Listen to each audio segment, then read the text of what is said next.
Análisis Viva, el podcast donde los principales analistas económicos de México exploran los temas más relevantes en el ámbito económico y financiero, tanto nacionales como internacionales, los mejores comentarios y perspectivas esenciales para el mercado. ¿Qué tal? Bienvenidas, bienvenidos. Mi nombre es Salvador Leal, director de comunicación de la Bolsa Institucional de Valores, y les doy la bienvenida a un nuevo episodio de la quinta temporada del podcast semanal Análisis Viva. Un espacio de opinión y reflexión que hemos ido construyendo de la mano de los analistas más relevantes del sector durante 5 años ya. No olviden seguirnos en todas nuestras redes sociales para mantenerse al tanto de los datos más importantes en los mercados de nuestro país. El día de hoy le damos la bienvenida a nuestro invitado, Alexis Milo, nuestro analista de confianza de ya muchos años. Muchas gracias, Alexis, por estar aquí con nosotros. No, muchas gracias por la invitación. Como siempre, un gusto estar con ustedes en vivo. Oye, platícanos un poquito, uno de los detalles que analistas e incluso se comenta en conversaciones normales, tiene que ver con el crecimiento, obviamente, con temas de inflación, cómo le va a ir a México en los siguientes meses. De repente encontramos señales un poco diferentes, ¿no? Hay gente o instituciones o agentes que son muy optimistas, hay otros que son muy pesimistas y de repente resulta difícil encontrar un punto medio. ¿Tú cómo estás viendo específicamente en temas de crecimiento e inflación los próximos meses para México? Pues mira, Salvador, ojalá me equivoque, pero yo creo que para el año que viene se están alineando las estrellas para tener un año de muy bajo crecimiento, incluso negativo. Y hay 3 cosas que yo destacaría. Uno es pues el simple hecho de que se está frenando la economía de Estados Unidos y con ello nuestras exportaciones. Eso ya lo estamos viendo. Las exportaciones ya están cayendo a tasa anual y entonces pues tendríamos muchas razones para esperar que esto siguiera el año que viene. En segundo lugar, pues siempre los primeros años de las administraciones son malos en términos de crecimiento. Mira, haciendo una cuenta muy sencilla, nada sofisticada, en promedio en las últimas 5 administraciones, la diferencia entre el crecimiento del último año de la administración saliente y del primer año de la administración entrante es 2,5%. 2,5 puntos porcentuales. ¿No? 2,5, ¿no? Y es una cuenta muy sencilla, ¿no? Sí. Pero te da una idea de que consistentemente los primeros años no son buenos en términos de crecimiento. Y todos sabemos por qué. Pues porque llegan los nuevos gobiernos. Por lo general, el primer año es cuando hacen una cartera, una agenda de proyectos de infraestructura, de programas sociales. Es decir, les lleva tiempo inyectar dinero a la economía. Sí. Y en tercer lugar, muy vinculado con este segundo punto, pero creo que además un tema aparte, es que para 2025, y eso es lo que el gobierno está anunciando, hay un ajuste fiscal fuerte, de 2 puntos del PIB, ¿no?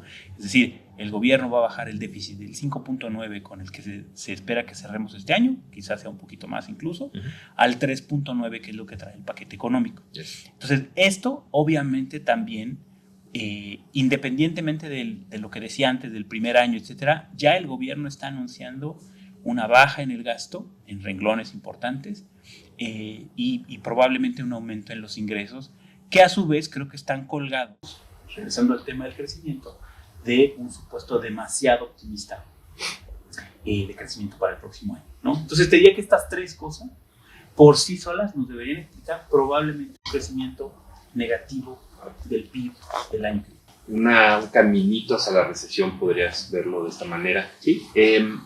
Aunque quizás en Estados Unidos la situación no imita a la que a la que tenemos en México, ¿no? Al contrario, pareciera que la economía de Estados Unidos va a tener cierto nivel de crecimiento. No es el caso para la mexicana y además esos efectos no pudieran ser positivos para nosotros, ¿no? Mira, yo creo que lo que dices es bien relevante y hay que matizarlo, porque para el año que viene en Estados Unidos sí se espera una desaceleración.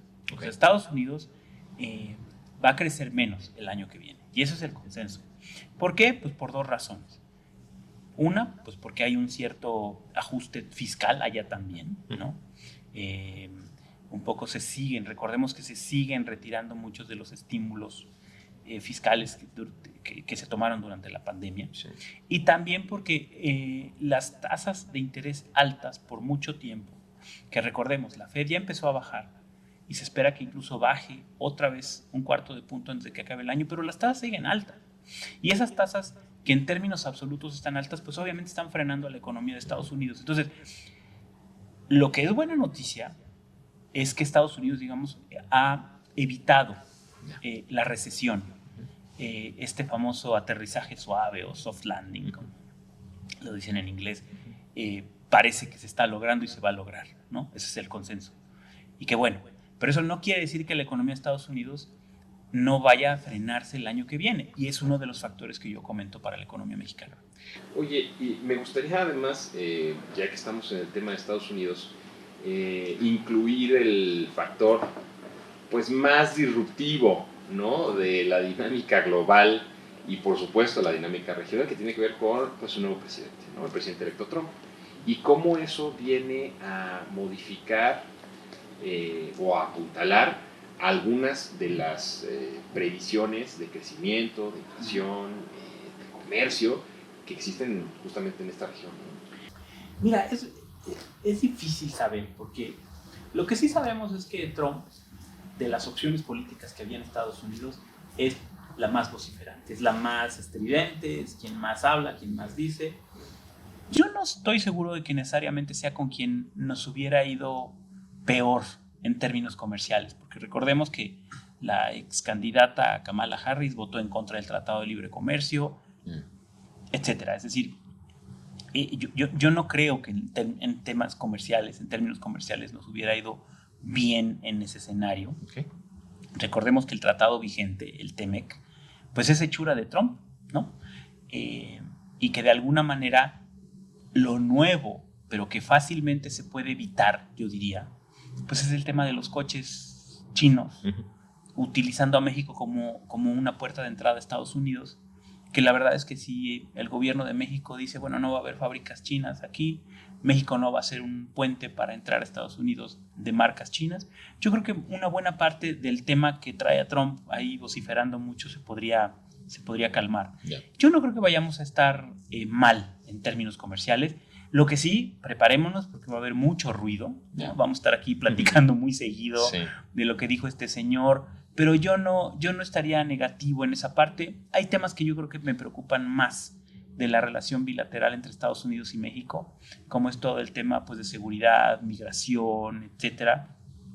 El comercial obviamente es delicado, pero yo no veo ahí los principales riesgos. Creo que incluso el hecho de que con este ruido el peso se haya depreciado un poco frente al dólar y que ahorita andemos arriba ya de 20, pues probablemente está corrigiendo el famoso superpeso del que platicamos la última vez que me invitaron a estar con ustedes, y que ese superpeso pues le estaba afectando a las exportaciones, a las remesas, etcétera. Creo que no por las razones deseadas, pero esta depreciación del tipo de cambio quizá no está mal desde el punto de vista comercial. Oye, ¿cómo ves ahorita platicando un poco del tema migratorio y hablando o concatenándolo con la pues posible desaceleración en Estados Unidos? ¿No representaría un posible shock justamente el eliminar mano de obra, ¿no? Trabajadores de la economía con las políticas que está planteando el presidente Trump justamente, y en este contexto pues venir a darle otro bajón económico? Claro, mira, hay un hecho incontrovertible, que es las remesas en los 60 y tantos mil millones de dólares por año que se ubican son la principal fuente de divisas de la economía mexicana, ¿sí? Obtenemos más por remesas que por venta de petróleo, que por turismo, que por inversión extranjera directa, e incluso más en términos netos que por exportaciones menos importaciones, que sería la balanza comercial. Es la principal fuente de divisas. Y a su vez, pues es una fuente de divisas que yo creo que ha aumentado en términos de fragilidad, ¿no? Recordemos que en los últimos 5 años, las remesas se han duplicado. No entendemos bien por qué. Hay muchas teorías, ¿no? Y no nos vamos a detener en eso, pero yo creo que el hecho de que muy rápido haya crecido la que ahora es la principal fuente de dólares, de recursos, de moneda extranjera para la economía mexicana, impone cierto riesgo, porque además, y esto lo vinculo con lo que tú decías de migración, ¿no? Como que entre migración, seguridad y remesas, que es la principal fuente de divisas de la economía mexicana, yo veo ahí un triángulo un poquito peligroso, porque te diría, eso sí está sobre la mesa. Entonces, si Estados Unidos decidiera cualquier medida, estamos hablando de tanto dinero de remesas, más de 60,000 millones de dólares por año, estamos hablando de tanto dinero que con que Estados Unidos tomara cualquier medida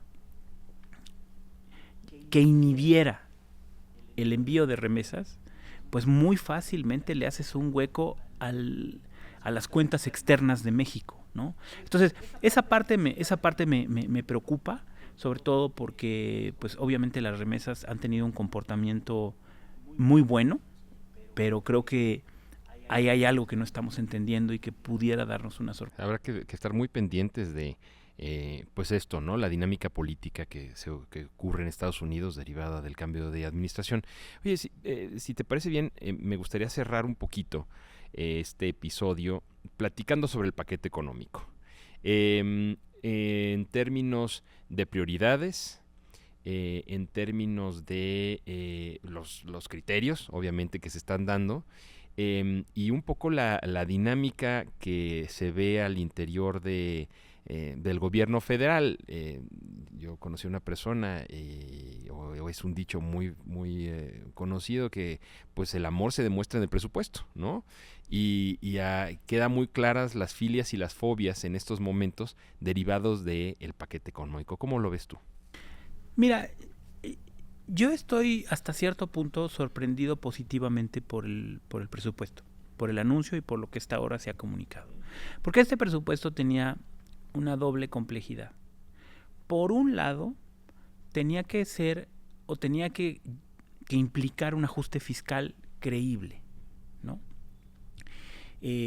Como decíamos al principio, el déficit para el cierre de este año es de los más altos que hemos visto en décadas, y el gobierno tenía que reducirlo. Creo que este anuncio de bajarlo de 5.9 a 3.9 es creíble.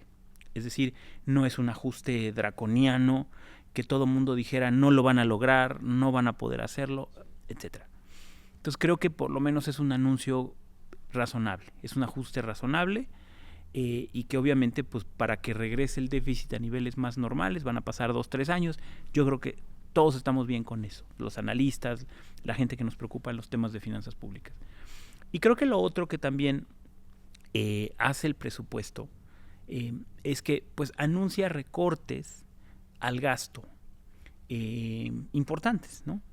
Muchos de ellos razonables, ¿no? No olvidemos que mucho del gasto de finales de la administración pasada fue en obras grandes, muy específicas, el Tren Maya, la refinería de Dos Bocas, etcétera, que se están concluyendo y que muy probablemente no van a requerir tantos recursos adicionales el año que viene.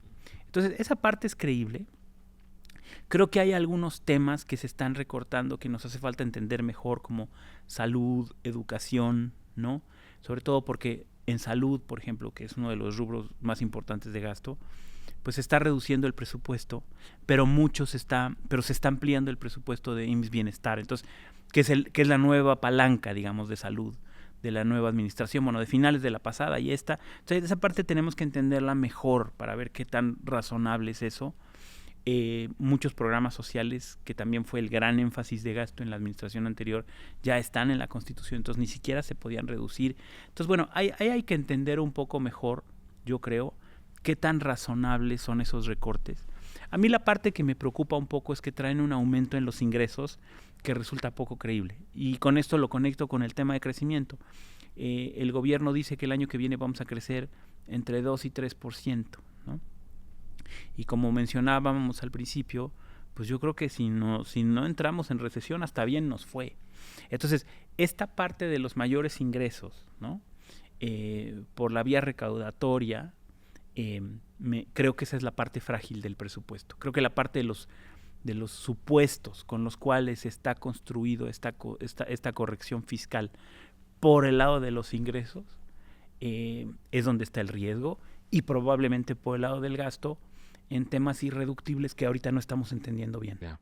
Oye, pues son de esos temas que estaremos platicando a lo largo de las próximas semanas, de los próximos meses.